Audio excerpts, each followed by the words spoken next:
Let's take a look at this score. It's just strings and horns, and there's a lot of weight in the percussion side of things. We're gonna be paying attention mostly at what the strings are doing. And also, this cue, as amazing as it is like 95% buried under sound effects. This is a chase scene. This is the cue.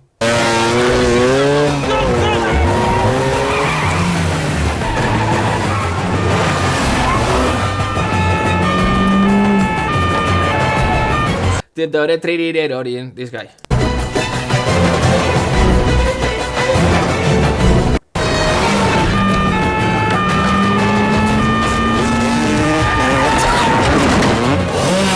So all the music that we're going to see now is big and energetic, so much aggression and so much goodness as well. So let's get started. You'll see the first 55 seconds. It's just synths and percussion, and you'll see that there's nothing going on here, but we'll listen to it nonetheless. So here we go. The orchestra starts in bar 35. Here we go.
And that's it. The rhythm is just very, very impressive because it doesn't stay in one. He gives space for the melody and then he varies it. I agree 100%. So the rhythm is spectacular. It's amazing. Also, like everything, it originates from a motif that's developed in different ways.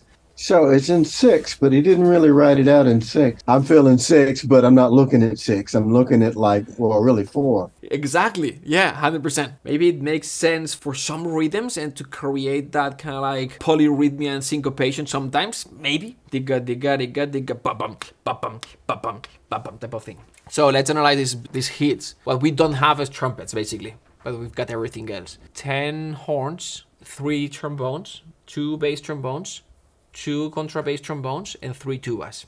So the first time they come in the 2 contrabass trombones and the 3 tubas. So if we continue in this section here, yes, we're gonna have a 5 low brass, 2 tubas and 3 contrabass trombones, with the 3 trombones for this long note, and then the pianos for clarity, impact, and aggression. It's very interesting. We're gonna have, these are C, C, B, B, C, C, and then G sharp, which is the same thing that the low piano is doing here. So we're gonna have an octave and a third above, so to create a little bit of dissonance, I guess. And then we're gonna have the violins 1 and 2 in octaves doing these lines. So let's listen to this one more time.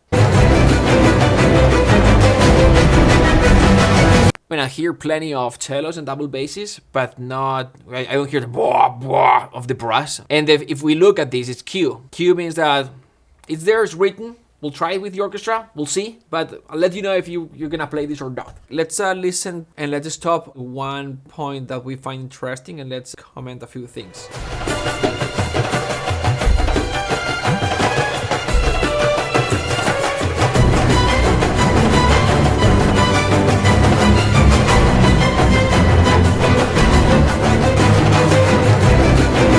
It's easy to pay attention to the upper section of the strings, which is really cool.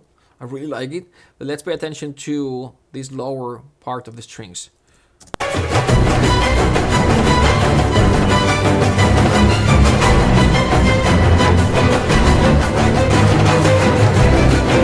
Let's analyze this real quick. So we got da da da da da da da da type of thing, right, with the strings, but we definitely don't hear the da da da da. It's way more blurry.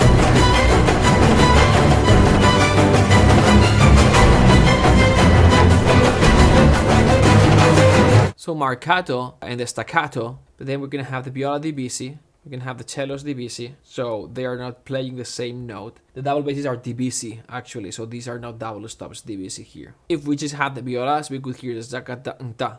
But because we've got the double basses, especially the double basses, and then playing DBC, this is a very low fifth. So even though fifth is a very clear interval, in this register it's gonna sound a little bit muddy. Then we've got the cellos, also DBC, playing not fifths, but they are playing thirds and stuff like this. Wouldn't the quality of the sound change if you do it with a double stop and divisi as well? I think divisi would be better for clarity, I guess. Well, just more power, right? The double stop is more power, basically, because you've got more weight, but also because you're not dividing the group. And when you divide the group, then it just gets thinner. They could easily do this. It's very easy as a double stop. The reason why I think they did divisi is because they wanted this blurriness. Like all these orchestration choices are on purpose. They didn't want the low end to be za-da-da-da-da-da-da. They wanted this rum-bum type of thing. Otherwise, they would have orchestrated this way different. First, less DBCs, like less notes. These intervals here would just create muddiness. They did this in purpose. It's not a mistake, obviously, because they want this kind of low rumble, rhythmic, low end, and they wanted clarity in the upper end of the strings with open octaves and as much weight as possible with violins 1 and 2 section. And then what else we've got helping with these guys? So bass trombones, contrabass trombones. Let's take a listen to this.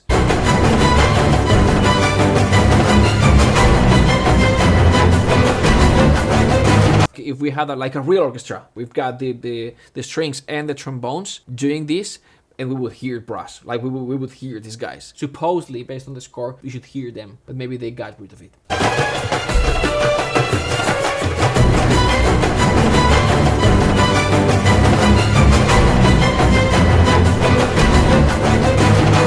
Let's see if we can hear the tablas.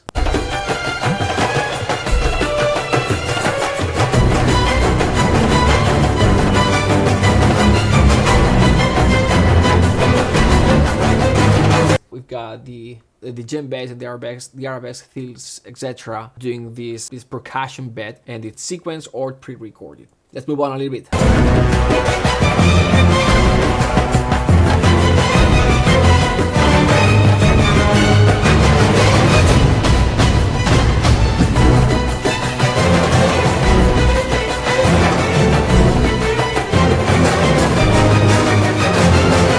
Let's take a quick listen to the violins too. Counterline is really cool. It's like a third element going on.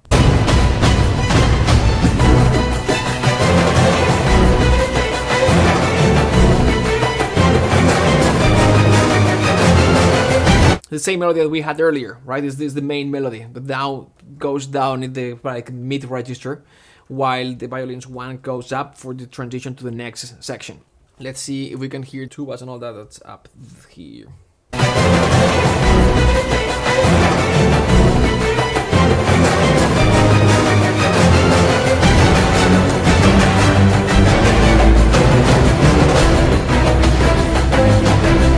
Let's stop here. So let's quickly analyze the brass kit that we had earlier here. Trombones kind of in like the kind of mid register. We have a flat major chord that then moves the third down to the second to create a little bit of dissonance, and then we're gonna have an F major chord for the tenor trombones, and then for the bass trombones we're gonna support down an octave just with the fifth. And let's see the effect of this.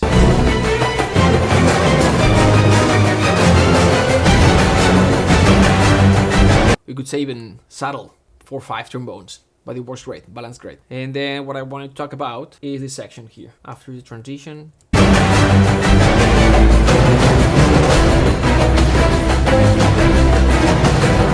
So it's the same note for the violins 1, but then what we can hear is the violins 2. E, D, E, C, E, D, B, A, right?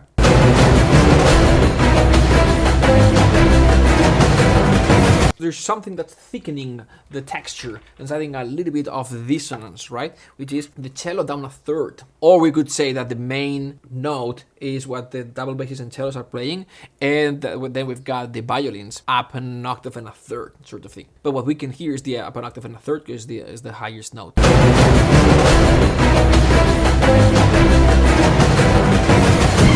It's really cool. And then this last section, we've got 3 elements going on. This arabesque feel, which is the kind of like the melody, with here's the main motif, and then we're gonna have the sparkle and the ear candy, if we could call it ear candy for a cue like this, legato, just fast runs, and then we've got the marcatos in the cellos and double basses. Something that I love about John Powell, so it's doing the same thing, right? It's doing the same thing except for some notes. Like if we look at these notes here, exact same notes. But then there's always this one that's different, or this one that's different, the first one. This one is different, right? Let's take a listen to this.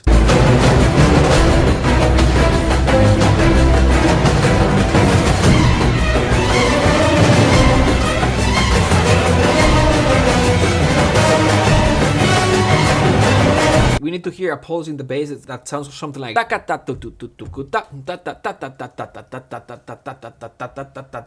what we should hear in the bass section, but it's not clear at all. In fact, it's not even that present.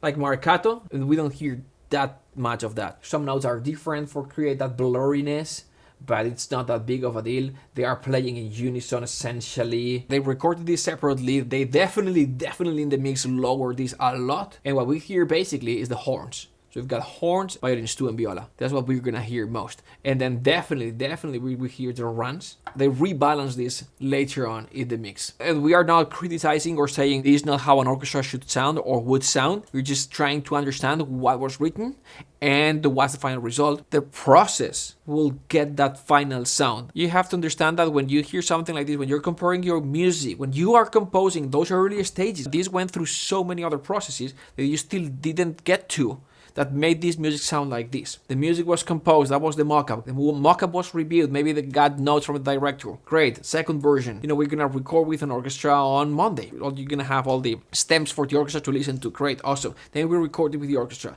Now there's a mixing engineer that's gonna mix your music. The mixing engineer is not the composer anymore. So the view can be slightly different and the outcome is the best possible sound. So with that in mind, you don't have the composer's ego anymore, where it's like, I wrote this phrase or this counter melody, it's great, I love it, I wanna keep it there, sort of thing, right?